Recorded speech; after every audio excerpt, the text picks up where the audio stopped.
Amén.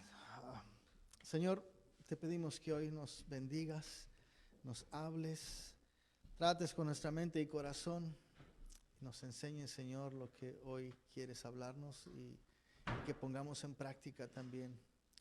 Así es que aquí está tu pueblo, reunido, Señor, física y virtualmente para que tú hables hoy. En el nombre de Jesús nos encomendamos en tus preciosas manos, Señor. Amén. Amén. La semana pasada entonces iniciamos serie de predicaciones sobre los mandamientos de Cristo y estábamos hablando de lo importante que son para nosotros desarrollar el carácter de Jesús, vivir como Jesús. Hablábamos de que, existen 10 mandamientos que Jesús vino y resumió en 2 mandamientos, no los cambió, Él solamente los vino a concentrar más y a poner en una palabra esencial que es amor, amar a Dios y amar al prójimo. Pero cuando Cristo estuvo en la tierra, cumplió los 10 mandamientos a través del amor, de la concentración del amor, y Él lo expresó de diferentes maneras. Y por lo menos hay 49 frases en la Escritura que pudiéramos considerar mandamientos de Jesús. Cosas que Él dijo y que tienen que ser hechas. Tenemos que cumplir, tenemos que hacer. Cada uno de esos mandamientos son un reflejo de quién es Él y de lo que nosotros deberíamos ser. Tal vez este primer mandamiento tenga algo excluyente de Él. Ahorita te voy a decir por qué. Hoy vamos a hablar del arrepentimiento. Y claro que Jesús no tenía que arrepentirse de nada. Pero antes de ver todas las cosas que Él hizo y que nosotros deberíamos hacer o debemos hacer, Él nos presenta esto. Lo que yo vine a hacer es a enfrentarte para que reconozcas quién eres, reconozcas quién soy y entiendas que tienes que arrepentirte de haberte alejado de Dios. Nadie puede decir que el pecado de Adán y Eva fue algo que quedó allá en el Edén y que yo no tengo culpa en eso, pues fueron ellos. Hemos heredado esa naturaleza. Y nadie puede decir hoy en día, nadie de aquí me puede decir yo nunca he pecado. Porque todos hemos dicho o hecho algo que es pecado y eso ya nos condena. Así es que tenemos que arrepentirnos, de algo tenemos que arrepentirnos. Te voy a leer 2 pasajes de las Escrituras que hablan de personas arrepentidas. Gente que entendió que tenía que postrarse delante de Dios y pedirle perdón a Dios. Primero, Salmo 51. El Salmo 51 es una oración que David hizo después de que él pecó contra Dios de una manera muy, muy, muy mala. ¿Se acuerdan cómo él vio a una mujer y la codició y la trajo y tuvo relaciones con ella y la embarazó? Y cuando supo que ella le mandó decir que estaba embarazada, quiso tapar su engaño trayendo a su esposo de la guerra para que tuviera relaciones con ella y tuviera su hijo, pero él creyera que era su hijo, estaba engañando.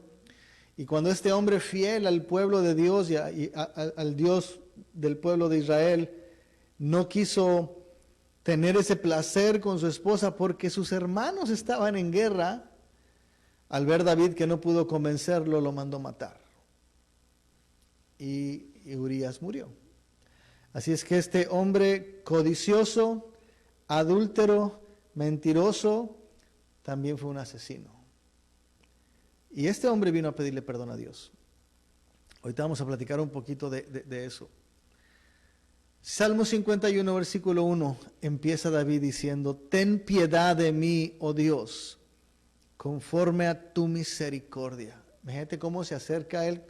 Me lo quiero imaginar todo contrito, gritándole: Señor, ten piedad de mí. ¿Qué puedo merecer después de lo que hice? Pero fíjate la comparación que hace. Qué sabio y qué inteligente. Toda la piedad tan grande que yo merezco puede ser suplida por tu gran misericordia. Ten piedad de mí, oh Dios, conforme a tu misericordia. David sabe a quién le está hablando. Conforme a la multitud de tus piedades, borra mis rebeliones. Yo sé que tú lo puedes hacer. Lávame más y más de mi maldad y límpiame de mi pecado.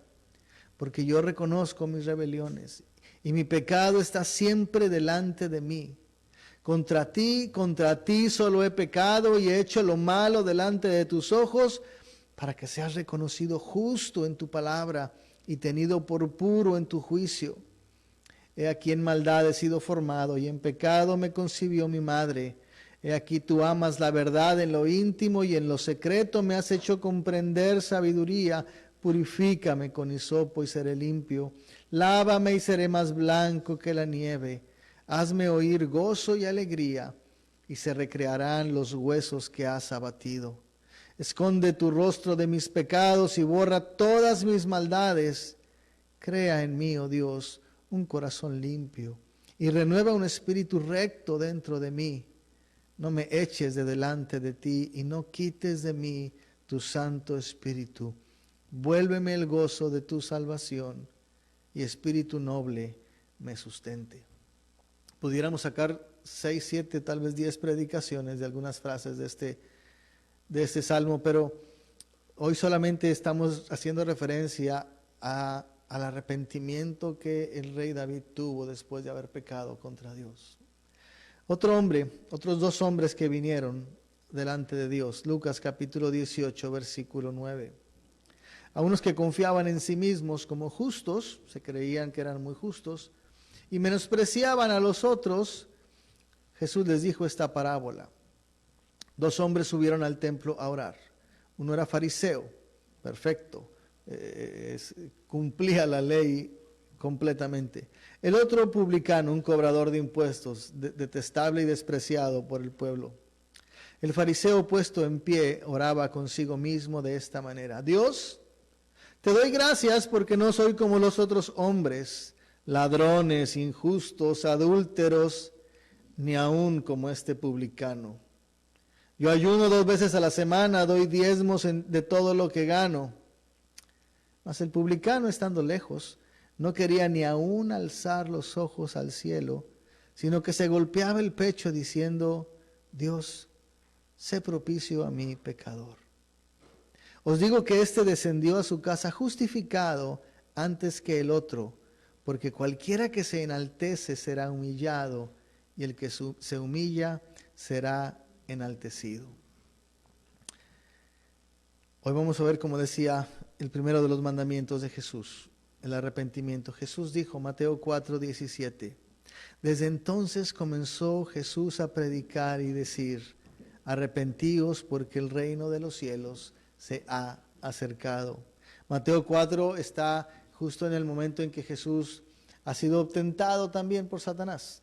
Ha ayunado y ha pasado esa prueba, humanamente hablando, y ahora viene al pueblo y totalmente listo para empezar su ministerio. Lo primero que le dice al pueblo es: arrepiéntanse porque el reino de los cielos está aquí con ustedes. Yo estoy aquí con ustedes, aunque el pueblo todavía no lo entendía. Para mucha gente, el arrepentimiento significa pedir perdón, decir lo siento, o aceptar el perdón o el error de alguien más. Lamentablemente, limitar el arrepentimiento a un pedir perdón o a un dar perdón le ha quitado tal vez toda la profundidad y la validez de lo que la palabra y la acción de arrepentirse en realidad significan. En la Biblia tenemos ejemplos de arrepentimiento, algunos ejemplos sinceros, otros ejemplos convenencieros. Y eso nos ayuda es como un espejo, como siempre lo hemos dicho, para ver con quién nos reflejamos más, a quién nos parecemos más. Vamos a hablar de 2 personas, David, que ya lo mencionamos, y Esaú. ¿Se acuerdan qué le pasó a Esaú?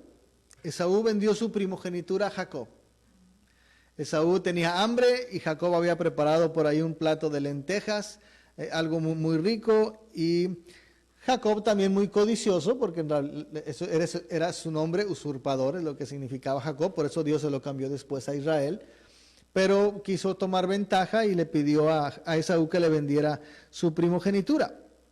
Al parecer, Esaú menospreció la primogenitura, lo que valía, y la vendió.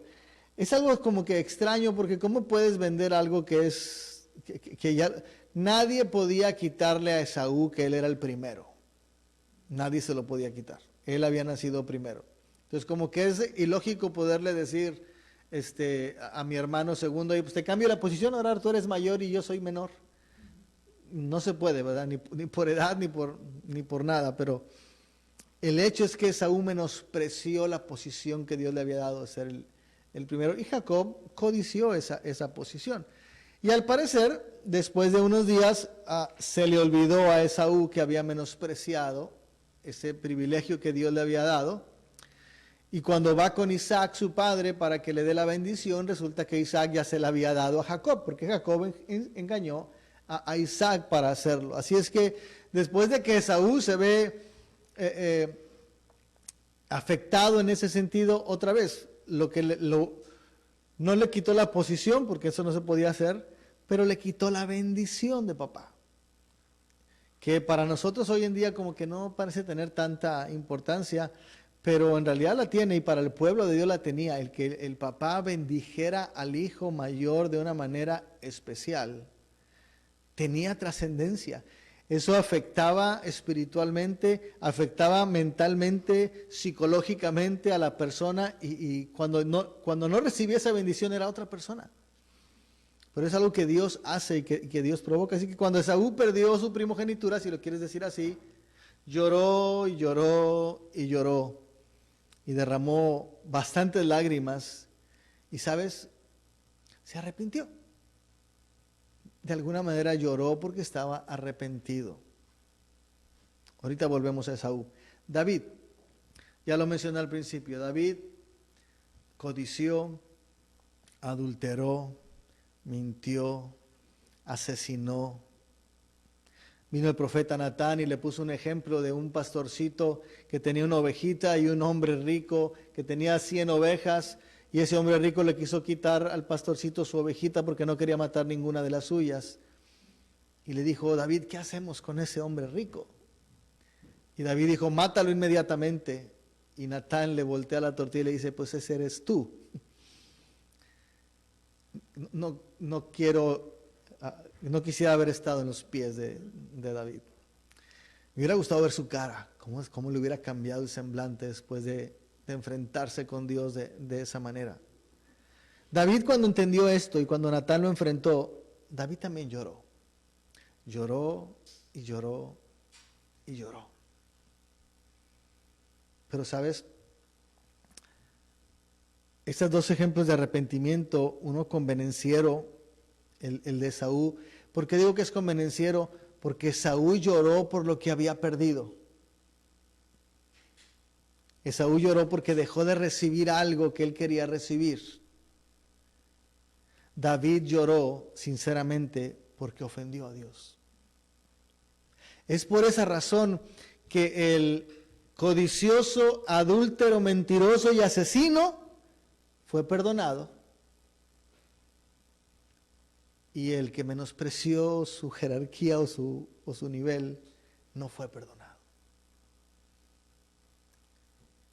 Las acciones eran totalmente diferentes, dramáticamente distantes de lo que pudo haber hecho el uno con el otro. Esaú fue algo simbólico, David fue algo físico en contra de otras personas. Nos hemos imaginado que híjole, pues mató al esposo de Betsabé, a Urías. No sé si alguna vez te has puesto a pensar, oye, ¿y la mamá de Urías si tenía? ¿Y los hermanos de Urías? O sea, toda la gente que sufrió por un engaño de un hombre, que bueno, no me quiero centrar en eso. A final de cuentas, ese gran engaño fue perdonado por Dios. ¿Tuvo su consecuencia? Sí. El hijo que nació de esa relación murió, pero David fue perdonado. Eso es lo que importa. David fue perdonado. Esaú no fue perdonado. A veces nos concentramos o ponemos nuestra atención en lo que hacemos y caemos en jerarquizar el perdón o el pecado. Y tendemos a decir, ¿quién sí merece o hasta dónde puedo llegar para perdonar o hasta dónde no puedo llegar para perdonar? Y nuestro arrepentimiento también es en base a eso. No fue para tanto lo que te hice, o sea, sí, está bien, te hablé mal, te ofendí, pero no fue para tanto. Para mí no se me hace mucho, pero tal vez para la otra persona es demasiado. Nosotros tendemos a categorizar nuestro pecado o nuestro arrepentimiento o lo que tenemos que perdonar en base a lo que nos conviene, en base a lo que vemos. Lo que hemos hecho a un lado es que en realidad quien le da nivel a ese arrepentimiento, si lo quieres decir así, es Dios. Es el nombre de Dios. Por eso es que Jesús decía, oíste que fue dicho no matarás. Pero yo te digo que si le dices tonto a tu hermano, eres digno del mismo juicio que el que mata. Para Dios, el corazón que toma la acción de matar es el mismo corazón, potencializado tal vez en esta circunstancia, pero es la misma actitud, el mismo sentimiento que le dice, te odio, aunque no ni siquiera le das un coscorrón. Solamente es llevado a cabo, por así decirlo. A veces alguien dice, necesito un arrepentimiento muy grande, me siento con mucho dolor, o tal vez pueda decir, bueno, yo creo que con que haga esto es suficiente. ¿Cómo te arrepientes tú? Los que venimos tal vez de una iglesia tradicional, en donde nos enseñan, pecaste contra Dios. Bueno, pues veías algo para que lo repongas. ¿Sí? Yo aprendí indirectamente que si yo hacía algo malo, yo me tenía que castigar.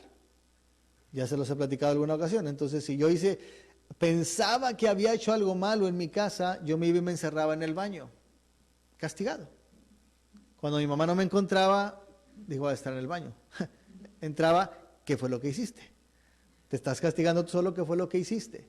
Claro que yo era bien vivo porque me iba con 4 o 5 juguetes al baño. ¿Ya? Entonces, mientras estaba jugando, estaba castigado. Pero a lo que quiero tratar de explicar es que uno dice, bueno, yo creo que si hago esto es suficiente para que me perdone. Yo esperaba que si mi mamá me veía que estaba yo castigado solito, pues ella ya no me iba a castigar. En algunas ocasiones funcionó. Otras ocasiones dijo, ven por acá y zúrrale, ¿verdad? Depende lo que para ella significaba la ofensa. Pero el problema de esto es que olvidamos a Dios. Estaba platicando con alguien hace poquito de todo lo que está pasando en el mundo, y cómo tanto el asesinato como el odio, como la distinción de género o el cambiarte de género, tienen la misma esencia: menospreciar la imagen de Dios.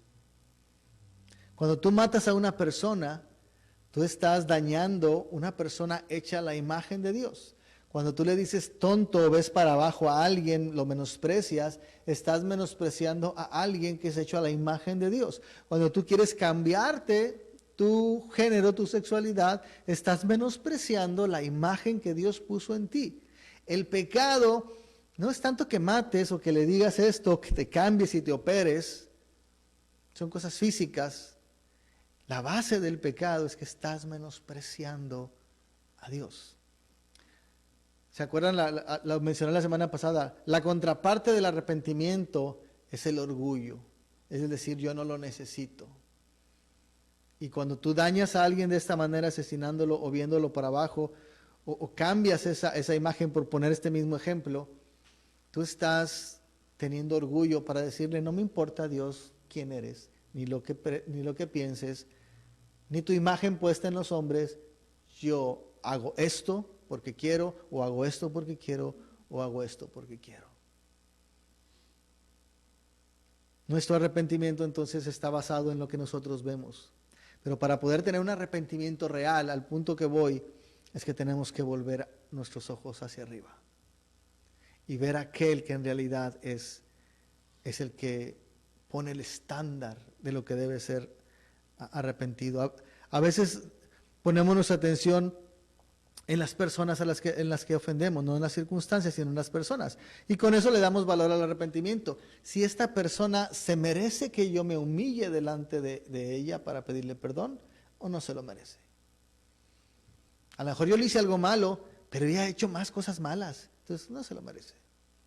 Y otra vez, solamente nos tratamos de justificar diciendo que esa persona no se lo merece cuando el afectado a quien estamos ofendiendo en primera instancia es a Dios. Por eso Dios no quiere que veamos a la persona en sí a quien estamos ofendiendo. Claro que es una hecha a imagen de Él, es primero que lo veamos a Él y que lleguemos a Él a través de la persona. ¿Se acuerdan que alguna vez lo platicamos de eso? Tú llegas a Dios a través de las personas. La persona no es si lo merece o no lo merece. El que lo merece es Dios. Pero te pone esa persona enfrente para que llegues a Dios a través de la persona. Es muy fácil decir, sí, yo lo hago directamente con Dios. Nadie lo ve, nadie lo sabe. Tú mismo te puedes jugar el dedo en la boca pensando, lo estoy haciendo bien. Pero cuando viene la prueba y cuando Dios te dice, ¿me amas mucho? Sí, ama a esa persona como yo la amo también. Y ahí empezamos a patinar un poquito. ¿Me amas? Sí, me respetas, sí, respeta a esa persona como yo la respeto. Y cuando caemos en el entendido, Señor, no puedo hacerlo, tenemos que arrepentirnos. Todos necesitamos arrepentirnos porque nuestra vida está constantemente en pecado.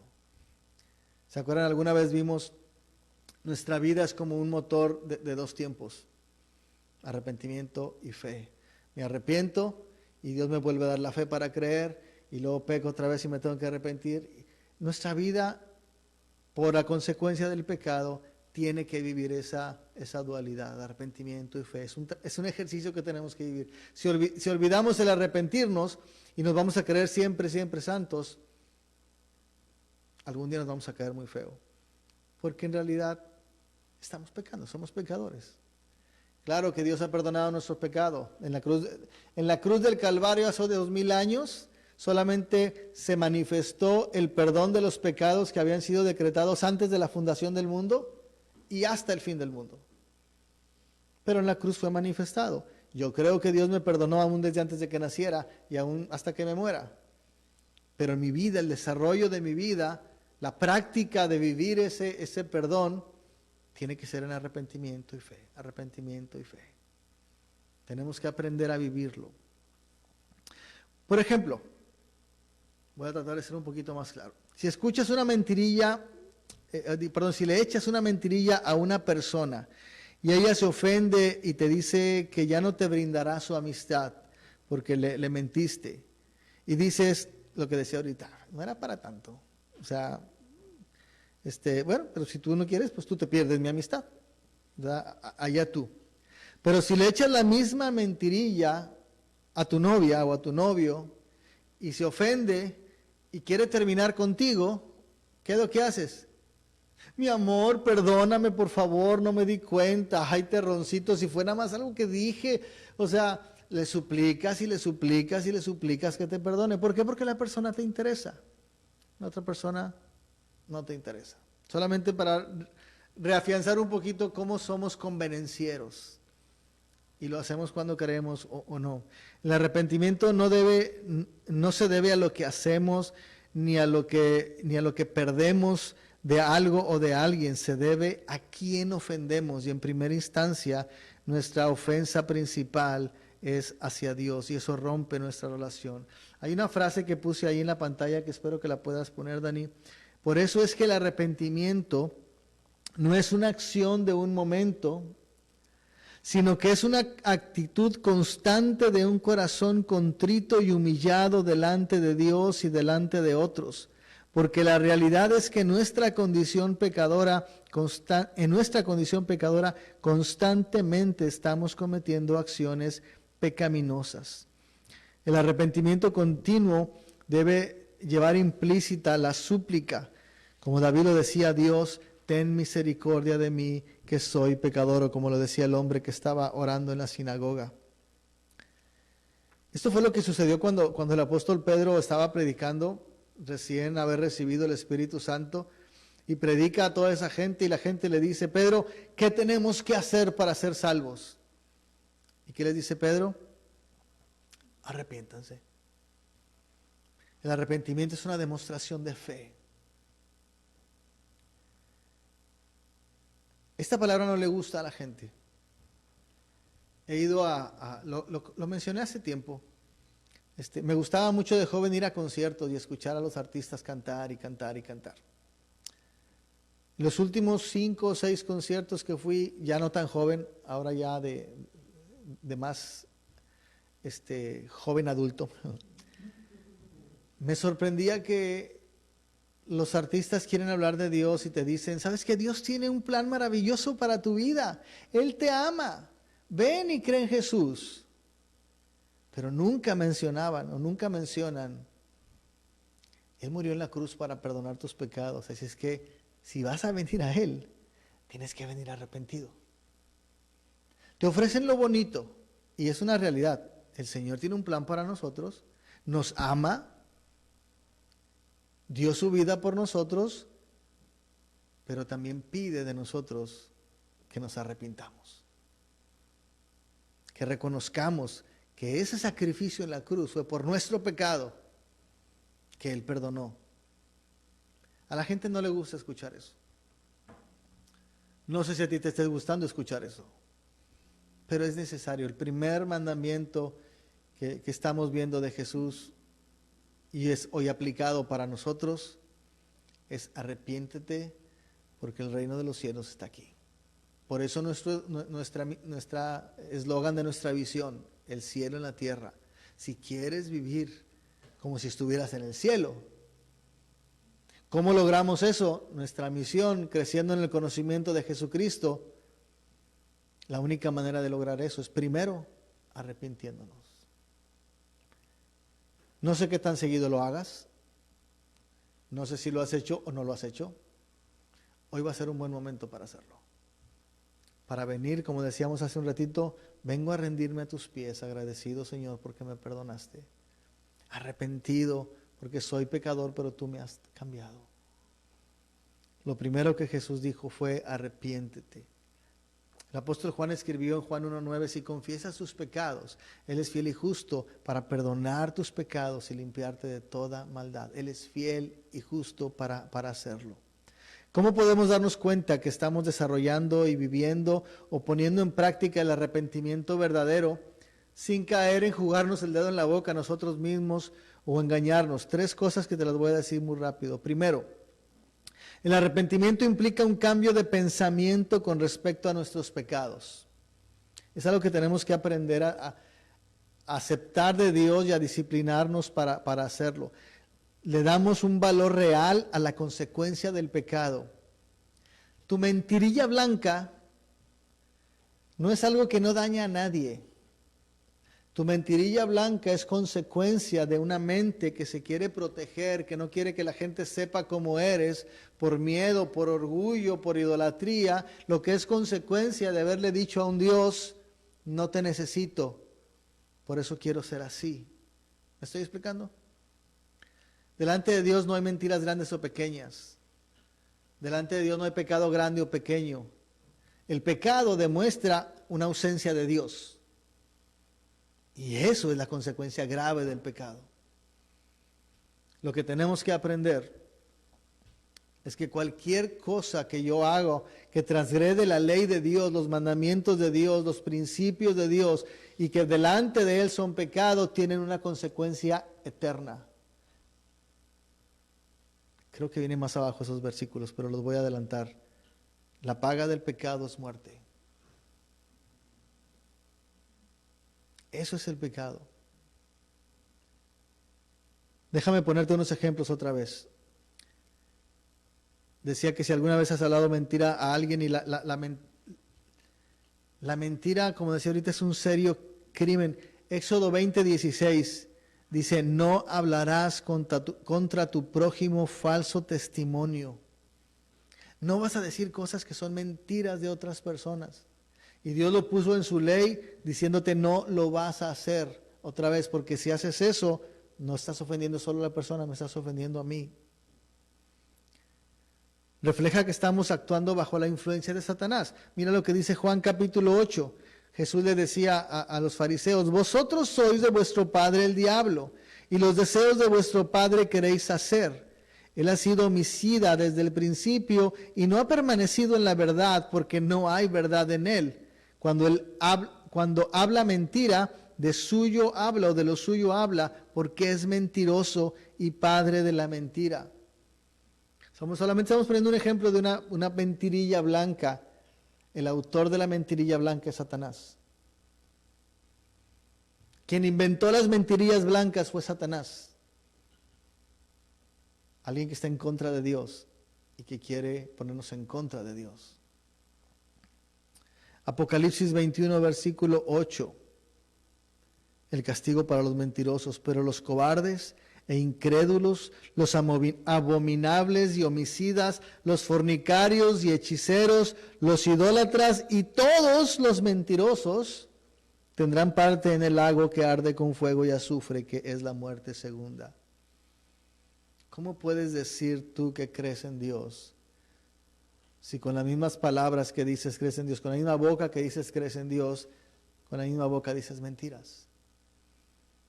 Y eso solamente por poner un pequeño ejemplo otra vez de una mentirilla blanca, porque hay más cosas. Dicen para cuando estás educando a tus hijos, tus acciones hablan más que tus palabras. El hijo aprende o desaprende más por lo que tú haces que por lo que tú le dices. Hay frases, parece que hablo en chino, nadie me entiende. Sí, porque lo que tú haces habla más que lo que tú dices. Así es que ahora te transporta esas acciones ya no solo a la mentirilla, sino a una actitud pecaminosa. ¿Sí me estoy explicando? La mentirilla solamente fue un ejemplo. Aquí tenía otros ejemplos. ¿Has tomado algo que no te pertenece? Te encontraste una cartera en el suelo. Híjole, pues, no sabes de quién es, no trae identificación. Estás afuera de una tienda o estás, no sé, en algún lugar, te encuentras una cartera que tiene $3,000. ¿Qué haces con ella? Es que ¿a quién se la doy?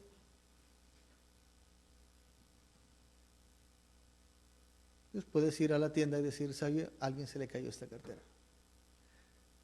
Es que si se las dejo se lo van a robar ellas. Bueno, hay manera, ¿sabes qué? Te voy a dejar mi tarjeta.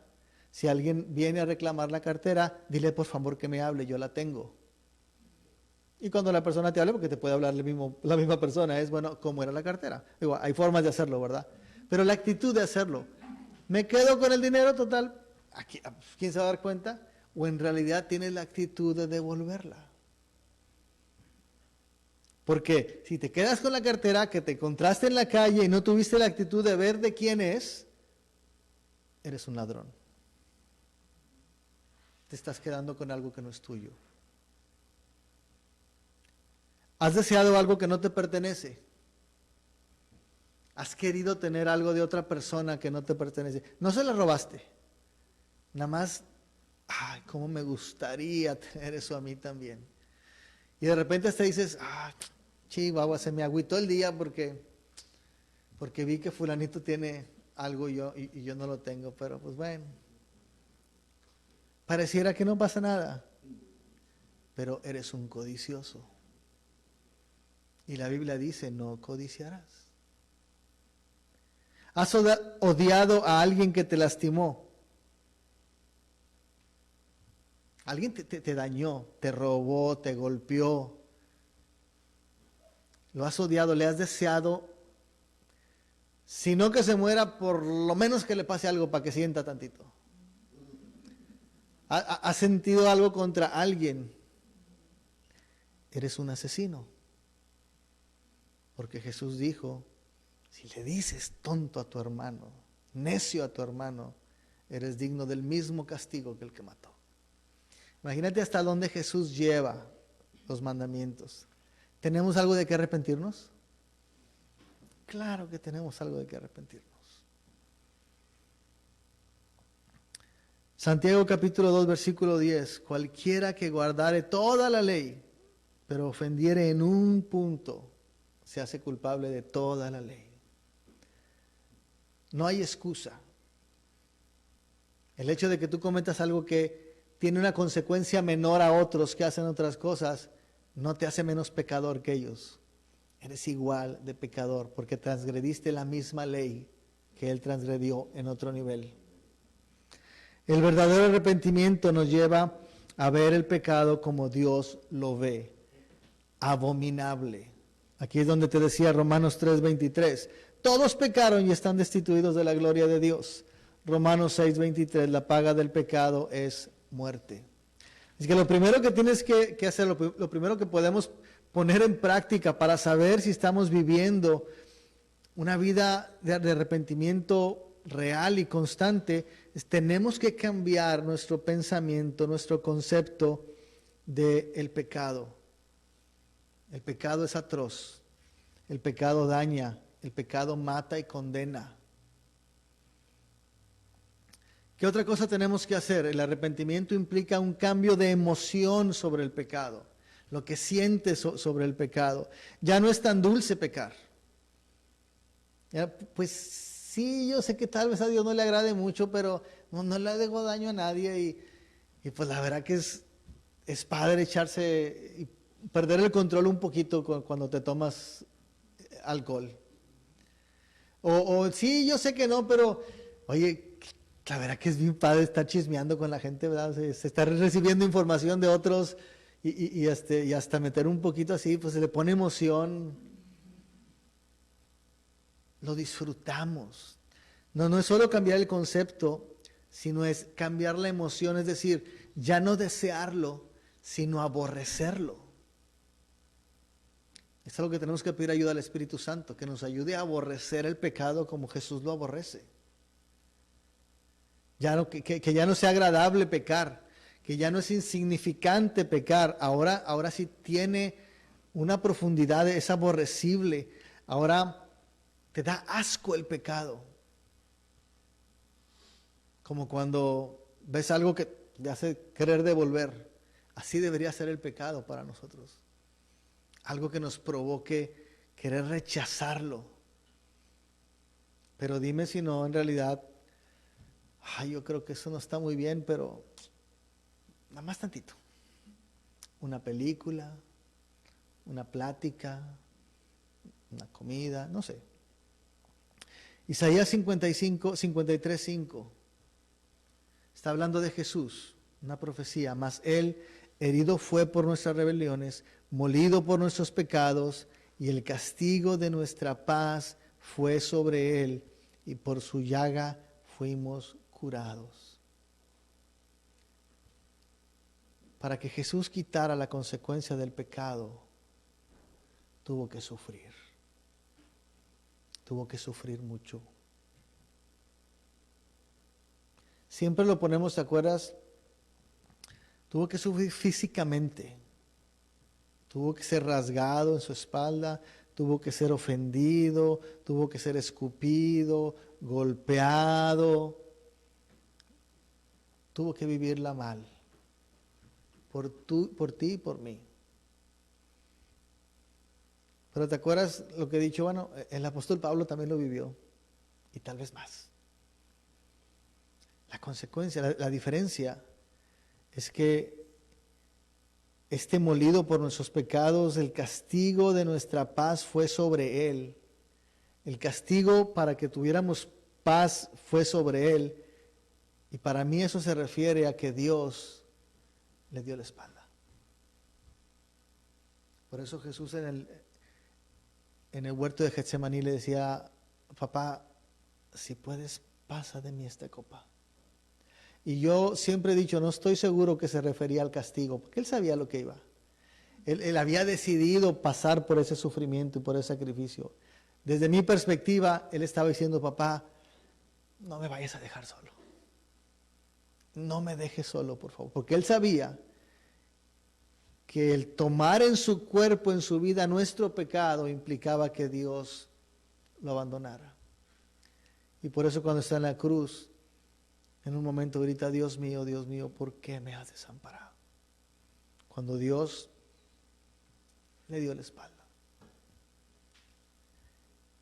Tenemos que tener conciencia de eso para poder no solo cambiar nuestro pensamiento sobre el pecado, saber que es algo malo, ofensivo delante de Dios, sino que cambie nuestra emoción del pecado y poder aborrecer el pecado.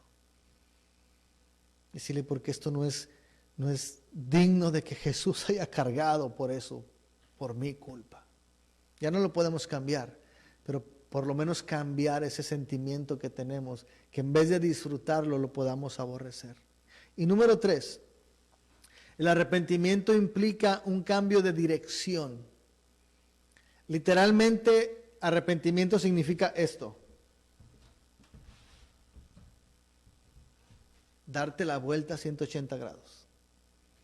Ya no ir en la misma dirección en la que vas, sino irte al lado contrario, lo más lejos que puedas. Ya no me es indistinto si estoy en medio de un ambiente pecaminoso, ya no me presto para eso. Bueno, yo sé que voy a esta reunión y pues sí, todos ahí están pecando, pero yo no. Yo trato de dar testimonio en medio de ellos. Abres tu boca. Le dices a la gente, eso está mal, eso no le agrada a Dios. Siempre te he dicho, tu misma presencia da ejemplo y da testimonio, y eso es cierto. Sin que hablemos, Mateo 5:16, así alumbre vuestra luz delante de los hombres para que cuando vean tus buenas obras, glorifiquen a vuestro Padre Celestial. Sin que tengas que hablar, con solamente lo que hagas, eso va a dar testimonio. Cuando estás en medio de ese ambiente pecaminoso, ¿qué estás haciendo para que se vea que eres cristiano? Porque si estás tú también con una botella como los demás, a menos de que estés con una botella cantando una alabanza. Digo, porque la botella no tiene pecado, la botella no tiene la culpa. Puede ser una buena bebida, pero si eso te identifica con los demás y no marca la diferencia, en México por lo menos, no sé si en sus países también, pero si tú vas a una fiesta y todos tienen una botella de un vaso con alguna bebida y tú tienes una Coca-Cola, te dicen, ese debe ser hermano. Gracias a Dios por la Coca-Cola, por lo menos de alguna manera te hace parecer que eres cristiano, seas o no seas. Pero no sé si me estoy explicando, a eso me refiero. Si estás en medio de un ambiente, ¿qué estás haciendo para marcar la diferencia? Porque si no estás marcando la diferencia porque Dios te ha puesto ahí para que ellos vean la luz, entonces no tienes que estar ahí. Tienes que arrepentirte de participar de esas cosas y no ser una parte activa. Tienes que arrepentirte de participar en esas cosas y no marcar la diferencia. Y parte del arrepentimiento es irte entonces. Si vas a ir a marcar la diferencia, ve y hazlo. Si vas a ir a hacer como los demás, entonces arrepiéntete de que no lo estás haciendo y vete. Date la vuelta y vete. Romanos 6:11. Así también vosotros consideraos muertos al pecado, pero vivos para Dios en Cristo Jesús nuestro Señor. ¿Qué puede hacer un muerto? Nada. Un muerto no puede pecar. Lo que Pablo está diciendo, considérate que estás muerto al pecado, es más, ya no puedes pecar. No es de que voy a tratar. Eres un hijo de Dios, tienes el Espíritu Santo. Desde la perspectiva del apóstol Pablo, no puedes pecar porque has muerto al pecado. Antes estabas muerto por el pecado. Cristo te resucitó, te rescató, te dio una nueva vida, te puso su espíritu, pero esa nueva vida te ha muerto al pecado. Ya no puedes pecar. El mismo apóstol Pablo, un capítulo después, en el capítulo 7, dice, miserable de mí, ¿quién me librará de este cuerpo de muerte? Porque lo que no quiero hacer hago y lo que quiero hacer no hago. O sea, hay una lucha real entre el cuerpo y el espíritu, entre el pecado y la santidad de Dios que ha puesto en nosotros. Eso es una realidad. Pero esa es la realidad que vivimos. Lo que Él está preparando desde antes de llevarte a esa realidad, es que tienes que tener en la mente lo que Cristo hizo por ti y tienes que considerarte muerto para que puedas vivir esa realidad. Porque es cierto que Él dijo, miserable de mí, ¿quién me librará de este cuerpo de muerte? Pero inmediatamente después dice, pero doy gracias a Dios por Jesucristo, quien me salvó. Sabe su condición física, pero sabe su condición espiritual por lo que Cristo ha hecho. Pero en el capítulo 6 lo está preparando para decirte, considérate muerto al pecado. Tratar de forzarnos y disciplinarnos, no puedes pecar porque estás muerto para eso. Versículo número 12, no reine pues el pecado en vuestro cuerpo mortal, de modo que lo obedezcáis en sus concupiscencias, ni tampoco presentéis vuestros miembros al pecado como instrumentos de iniquidad, sino presentaos vosotros mismos a Dios como vivos entre los muertos, y vuestros miembros a Dios como instrumentos de justicia, porque el pecado no se enseñoreará de vosotros, pues no estáis bajo la ley, sino bajo la gracia. Es decir, lo que el apóstol Pablo está diciendo, ahora que has sido rescatado, que eres muerto al pecado, tienes toda la capacidad para poder darte la vuelta e irte para atrás. Para poder decir, yo no participo de eso, yo no hago eso. ¿Cómo sabes que estás viviendo un arrepentimiento práctico, real, verdadero? Cambia tu forma de pensar con respecto al pecado. Entiende lo atroz que es el pecado. Cambia tu forma de sentir con respecto al pecado. Aborrece el pecado. Cambia tu acción. Vete para el otro lado. Ya no participes más de ese pecado. Cuando entendemos lo verdadero del arrepentimiento, mis pensamientos, mis sentimientos y mis respuestas hacia el pecado ya no son iguales. Ahora son contrarias al pecado. ¿Te puedes imaginar lo que sería nuestra vida, lo que sería esta iglesia, si todos pudiéramos empezar a vivir esta santidad que Cristo nos demanda? Donde cada persona que viniera y nos conociera pudiera percibir pureza.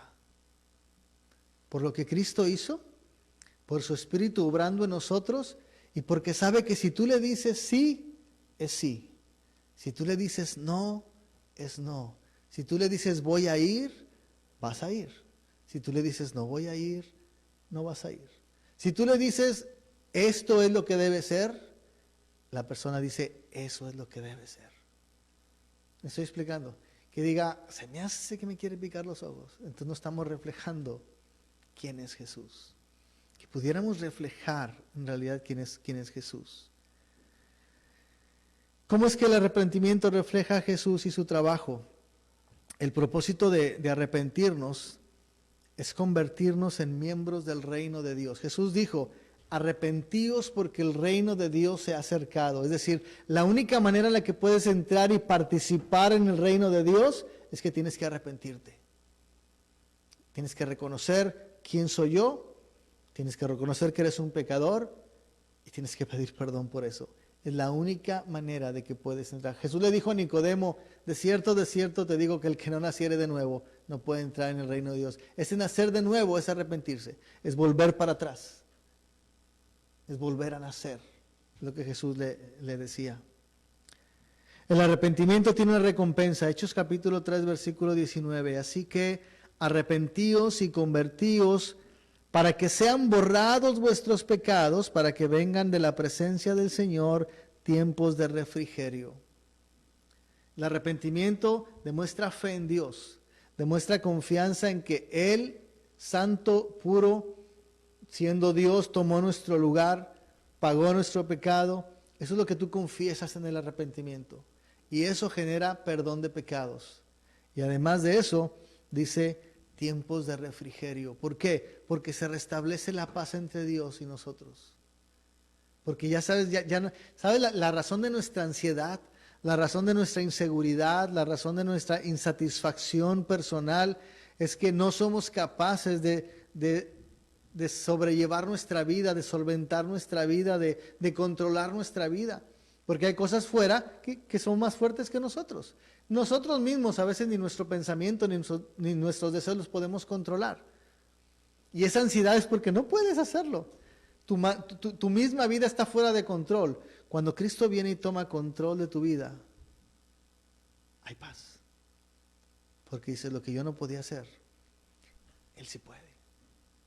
Por eso hay un tiempo de refrigerio. Cuando tú vienes y te pones a cuentas con Dios, viene un tiempo de refrigerio. La meta de Jesús no solo es recuperar las bendiciones que perdimos en el Edén. Cuando nos arrepentimos, la meta de Jesús no es, mira, arrepiéntate para que vuelvas como en el Edén, para que vuelvas a estar bien como en el Edén. La meta de Jesús es arrepiéntate para que vuelvas a restaurar tu relación con Dios. El hombre no perdió en el Edén eternidad, no perdió en el Edén un trabajo fructífero. Es decir, tenía que trabajar y cuando salió del Edén tenía que trabajar, pero ahora iba a ganar, le iba a costar el sudor de su frente hacer lo que antes era bendecido por Dios. Pero en realidad lo que se perdió en el Edén no fue solamente eso material, lo que se perdió en el Edén fue la presencia de Dios. Cuando Jesús viene a restaurar y te dice arrepiéntete porque el reino de los cielos se ha acercado, es arrepiéntete para que esa relación con Dios se vuelva a restaurar. Para que seas completamente quien Él creó que tú fueras. David se arrepintió para restaurar su relación con Dios. Esaú se arrepintió para tratar de conseguir lo que perdió. Uno fue sincero, el otro era convenenciero. Permíteme preguntarte, ¿cómo es tu arrepentimiento? ¿Cómo buscas a Dios? Para que te bendiga, para que tengas más, para que no pierdas, para que te sientas bien, para que te sientas seguro. ¿O tu arrepentimiento es porque sabes que has perdido la relación con Dios y necesitas estar otra vez en contacto con Él, aunque pierdas todo lo demás? Vamos a orar.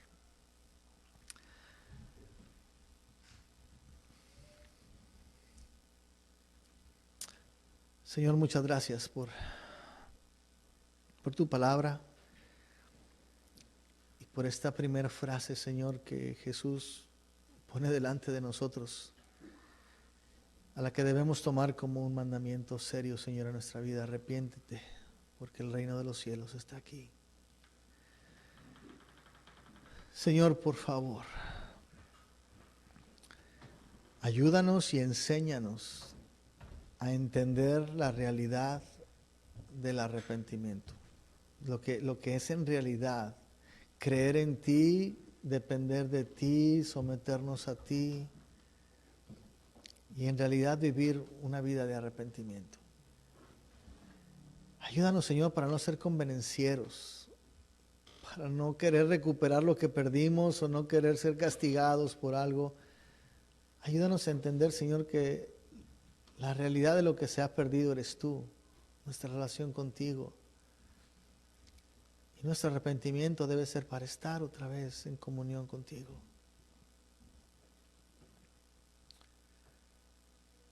Por favor, Señor, hoy trata con cada uno de nosotros.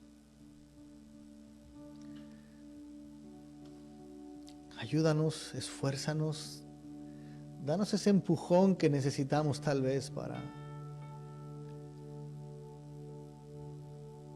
venir a tus pies y arrepentirnos de nuestro pecado. Te decía hace un momento que hoy es un buen tiempo tal vez para hacerlo, así es que hoy quiero invitarte que le digas: Señor, si nunca lo había hecho o si lo había hecho de una manera convenenciera, tal vez sin darme cuenta, o si lo había hecho sinceramente, hoy quiero repetirlo, Señor. Y quiero invitarte a que le digas: Señor, perdóname. Perdóname porque soy pecador, porque he pecado contra ti, porque te he ofendido de muchas maneras. No acabaríamos si tuviera que mencionarlas todas. Por favor, Señor, perdóname. Hoy estoy arrepentido de haberte ofendido, de haber menospreciado la cruz, de haber menospreciado tu sacrificio. Por favor, perdóname, Señor. Te lo lo suplico. Sé que solo tú lo puedes hacer. Y hoy te digo, Señor, aquí estoy y creo. Creo en los méritos tuyos, Jesús. Creo en tu gran amor. Creo en tu vida perfecta. Creo en tu intercesión. Gracias por tu perdón. Gracias por el inmenso amor que me has demostrado al morir por mí. Tal vez no se sienta nada extraño hoy en mi cuerpo, pero sé que es verdad. Sé que es verdad que fuiste a la cruz por mí, Señor. Y así como tú fuiste a la cruz por mí, hoy yo estoy aquí por ti.